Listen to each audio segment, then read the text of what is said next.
libag ng recto, nagtalsikan yung mga putik.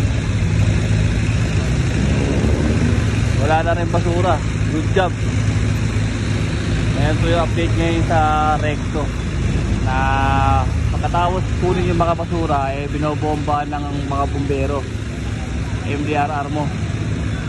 Pagkatapos ilisin ng DPS sweeper, power sweeper yung mga tumpok-tumpok na basura dyan, anong ginagawa ng na mga MDRR ng bumbero, pina-flashing po nila para mawala yung amoy, yung lansa.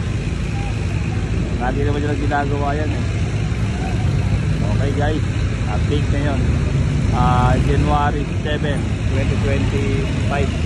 Time check po natin ay 6:41 ng umaga.